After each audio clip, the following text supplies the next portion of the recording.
Dear student, आज हम degree Celsius, Fahrenheit और केल्विन में क्या संबंध है और इसको कैसे निकालते हैं इसके बारे में मार्गदर्शन क्लासेज चौरा महल ज्योतिष कुमार चौधरी के द्वारा बताने जा रहा हूं। आप लोग अच्छे से इस वीडियो को देखिए और लाइक कीजिए। उसके बाद जो है सो आपको डिग्री सेल्सियस से फ़ारेनहाइट कैसे निकालते हैं, केल्विन से फ़ारेनहाइट कैसे निकालेंगे या केल्विन से डिग्री सेल्सियस में क्या संबंध है, आपको कोई दिक्कत नहीं होगा। इस तरह के क्वेश्चन को आप देखेंगे और हल कर लेंगे। फर्स्ट स्टेप में हम देखते हैं कि केल्विन और डिग्री सेल्सियस में क्या संबंध है। तो केल्विन और डिग्री सेल्सियस में यह संबंध है कि के बराबर फार्मूला होता है 273.15 प्लस डिग्री सेल्सियस।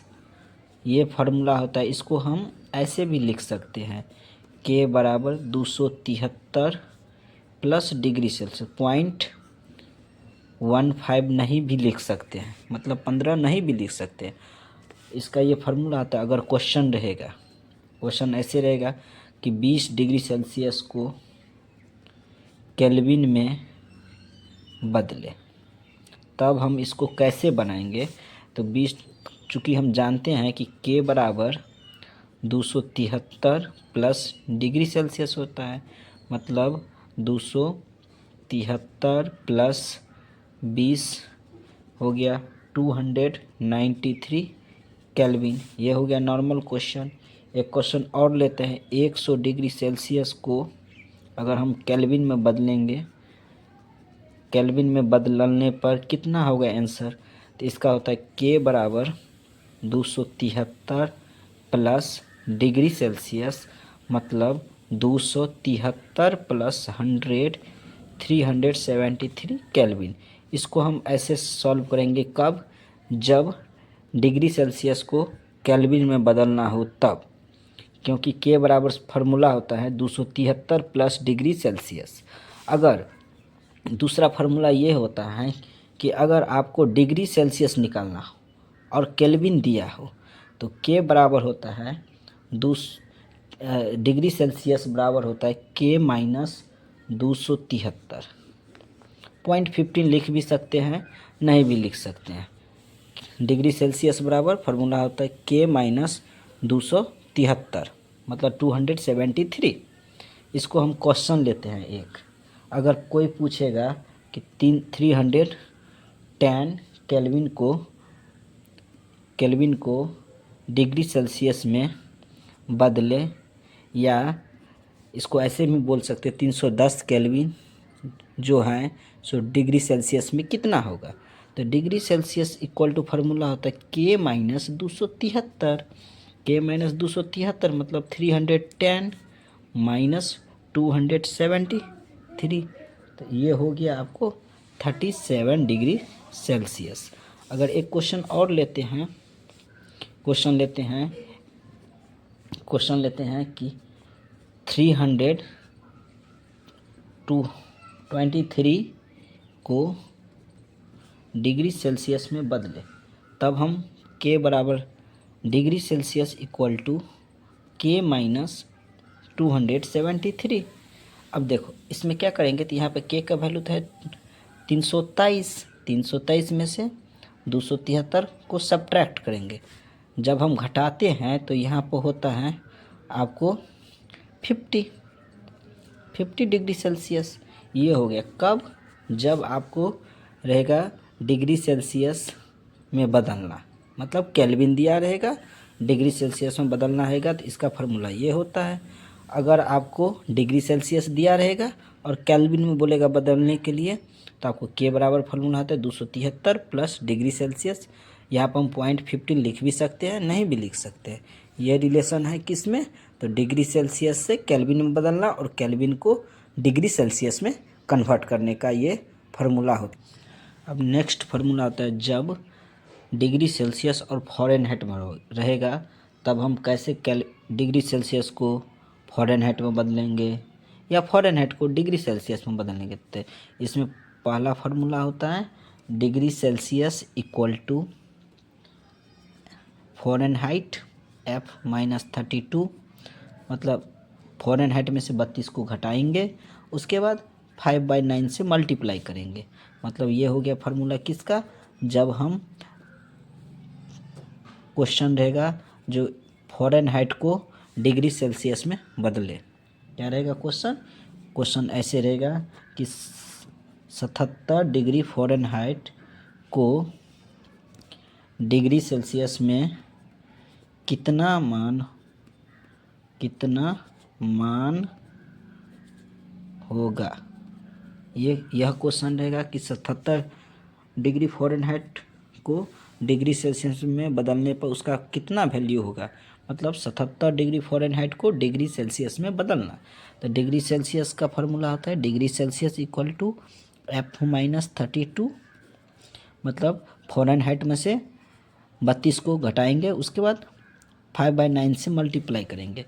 तो ये हो गया 77 - 32 मल्टीप्लाई 5/9 हो गया। आपको घटाएंगे, घटाने पर आपको आता है रिजल्ट 45। 45 को फिर आप 5/9 से मल्टीप्लाई करेंगे, मतलब 9 5 जा, तो हो गया 5 5 जा 25 डिग्री सेल्सियस। ये हो गया कब, जब आप फ़ारेनहाइट को कन्वर्ट करेंगे डिग्री सेल्सियस में। तो डिग्री सेल्सियस फ़ारेनहाइट को डिग्री सेल्सियस में कन्वर्ट करने के लिए आपको ये फार्मूला आता है कि degree Celsius equal to Fahrenheit -32 into 5/9। अब ये हो गया। एक क्वेश्चन और लेते हैं, जैसे रहेगा 95 डिग्री फ़ारेनहाइट को डिग्री सेल्सियस में बदले या कन्वर्ट करे, ये लिखा रहता है, इंग्लिश में लिखा रहता है कन्वर्ट करे। तो इसको बदलने पर ये फार्मूला आता है degree Celsius equal to F-32 अब 5/9। तो हो गया आपको ये क्वेश्चन। तो ये F का वैल्यू है 95 -32। अब 95 में से 32 को घटाएंगे, तो घटाने पर आपको आ रहा है 63। 63 को फिर आप मल्टीप्लाई करेंगे कितना से, 5/9 से, तो 9 7 जा हो गया। ये हो गया 35 डिग्री सेल्सियस। ये हो गया कब, जब आपको रहेगा डिग्री सेल्सियस में लाना। फ़ारेनहाइट को डिग्री सेल्सियस में लाने पर इसका फार्मूला ये होता है, और इसका वैल्यू ऐसे हम निकालते हैं। इस तरह के क्वेश्चन आपको हर एक जगह मिलेगा। उसके बाद नेक्स्ट फार्मूला रहता है जब आपको फ़ारेनहाइट ही निकालना हो। Fahrenheit equal two degree Celsius into 9/5 plus 32। ये होता है फार्मूला कब, जब आप डिग्री सेल्सियस को फ़ारेनहाइट में बदल लेंगे। मतलब F बराबर फार्मूला होता है C इंटू 9/5, मतलब C गुना 9/5 प्लस 32। मतलब क्वेश्चन ऐसे रहेगा जो आपको 37 डिग्री सेल्सियस को फ़ारेनहाइट में बदले। तो आपको बदलने के लिए आपको पहले फार्मूला याद रहना चाहिए कि F इक्वल टू होता है C इंटू 9/5 प्लस 32। अब देखिए C का वैल्यू कितना है 37, 9/5, ये हो गया प्लस 32। अब इसको मल्टीप्लाई करेंगे, क्योंकि ये 5 के टेबल में नहीं है, तो इसको मल्टीप्लाई करने पर आपको आ रहा है 333/5 प्लस 32। अब इसमें डिवाइड करेंगे, मतलब 333 में आप 5 से भाग देंगे, तो 333 में 5 से भाग देने पे 66.5 प्लस 32, ये होता है आपको 98.6 डिग्री फ़ारेनहाइट। ये टेम्परेचर जनरली ये मनुष्य के शरीर का तापमान होता है। मनुष्य के शरीर का तापमान ये होता है डिग्री सेल्सियस में इतना, फ़ारेनहाइट में इतना। फ़ारेनहाइट इसका उपयोग थर्मामीटर में भी हम लोग करते हैं। इसी तरह का क्वेश्चन अगर रहेगा आपको, क्या क्वेश्चन रहेगा कि आप 50 डिग्री सेल्सियस को फ़ारेनहाइट में बदलें, तो आपको फार्मूला याद रहना चाहिए। फार्मूला क्या होता है, Fahrenheit equal to C into 9/5 plus 32। तो ये हो गया सी का वैल्यू, मतलब डिग्री सेल्सियस का वैल्यू हो गया आपको 50 इंटू 9/5 प्लस 32, तो ये हो गया 10। अब ये हो गया, मल्टीप्लाई करेंगे तो इसको मल्टीप्लाई करने के बाद होता है ये आपको हो गया 90 प्लस 32, 90 प्लस 32। अब इसको ऐड करेंगे तो हो गया 122 फ़ारेनहाइट। ये हो गया कब, जब आपको दिया रहेगा जो डिग्री सेल्सियस दिया रहेगा उसको फ़ारेनहाइट में कन्वर्ट करना रहता है। जनरली मनुष्य के शरीर का तापमान फ़ारेनहाइट में इतना होता है और डिग्री सेल्सियस में इतना होता है। आपको ये भी बता दे कि डिग्री सेल्सियस डिग्री सेल्सियस सबसे बड़ा होता है, उसके बाद होता है फ़ारेनहाइट, उसके बाद होता है आपको केल्विन। केल्विन सबसे छोटा है। अगर कोई पूछ दे कि 0 डिग्री सेल्सियस इक्वल टू कितना फ़ारेनहाइट होता है, कोई अगर पूछ दे 0 तो 32 फ़ारेनहाइट। अगर कोई पूछ दे कि कितना केल्विन होता है तो 273 केल्विन होता है। कब, जब 0 डिग्री रहेगा तब, क्योंकि 0 डिग्री सेल्सियस सबसे बड़ा होता है, फ़ारेनहाइट उससे छोटा होता है, केल्विन सबसे छोटा मात्रक होता है। जनरली ताप का मात्रक होता है 3 डिग्री सेल्सियस, फ़ारेनहाइट और केल्विन। उसके बाद आपको यह भी याद रखना है कि जो आपको क्वेश्चन में क्या दिया है, अगर फ़ारेनहाइट और डिग्री सेल्सियस रहेगा तो डिग्री सेल्सियस इक्वल टू होता है F-32 गुना 5/9।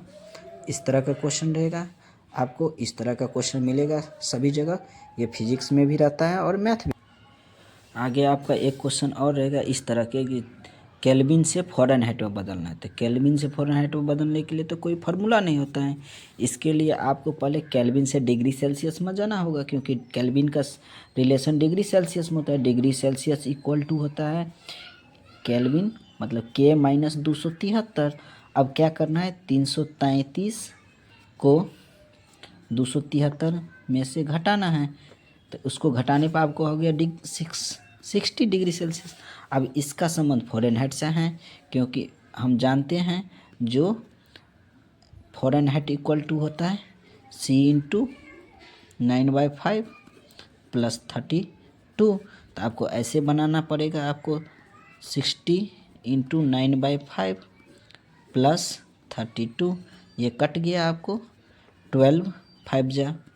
अब इसको मल्टीप्लाई कर लेंगे, मल्टीप्लाई करने पर 108 प्लस 32, तो ये हो गया आपको फ़ारेनहाइट में 140 डिग्री फ़ारेनहाइट। कब, जब आपको केल्विन से बदलना होगा फ़ारेनहाइट में, क्योंकि केल्विन से फ़ारेनहाइट में हम डायरेक्ट नहीं जा सकते।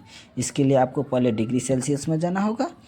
डिग्री सेल्सियस में जाने के बाद फिर आपको डिग्री सेल्सियस प्राप्त हो गया तो फिर आपको जो है सो फ़ारेनहाइट में जाना होगा। उसके बाद आपको रिजल्ट फ़ारेनहाइट में। एक क्वेश्चन और लेकर हम आपको बता देते हैं कि जैसे रहेगा 373 केल्विन को डिग्री फ़ारेनहाइट में बदले, तो 373 केल्विन को हम डिग्री फ़ारेनहाइट में बदल लेंगे। तो इसके लिए आपको पहले डिग्री सेल्सियस में जाना होगा। तो डिग्री सेल्सियस में जाने के लिए आपको डिग्री सेल्सियस इक्वल टू होता है K माइनस 273। K का वैल्यू है 373, ये हो गया 273। आपको घटाने पर हो गया 100 डिग्री सेल्सियस। तो आपको बता दें कि फिर इसको हम फ़ारेनहाइट में जाएंगे, तो फ़ारेनहाइट में C इंटू 9/5 प्लस 32।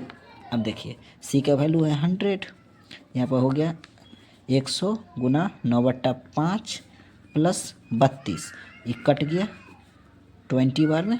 अब इसको मल्टीप्लाई करेंगे तो 180 प्लस 32। अब इसको फिर ऐड करेंगे, ऐड करने पे हो जाएगा आपको 202 फ़ारेनहाइट। अगर कोई पूछेगा कि 100 degree Celsius equal to 212 Fahrenheit equal to 373 373 3 Kelvin होता है। कब? जब 100 डिग्री, ये हो गया आपको वेपर। पानी जब इससे ऊपर होता है तो वेपर बनता है, वाष्प बनता है। 0 डिग्री में हमको आप बताइए दीजिए, 0 degree Celsius equal to 32 degree Fahrenheit equal to 273 Kelvin, ये होता है आपको। यही टेम्परेचर का जनरली होता है। आप लोग का अगर दिक्कत होगा कोई भी क्वेश्चन में, अगर क्वेश्चन लेकर आप बनाइए, दिक्कत होगा तो कमेंट बॉक्स में ज़रूर आप क्वेश्चन शेयर कीजिए। उसके बाद इस वीडियो को ज़रूर शेयर कीजिए। उसके बाद जो आप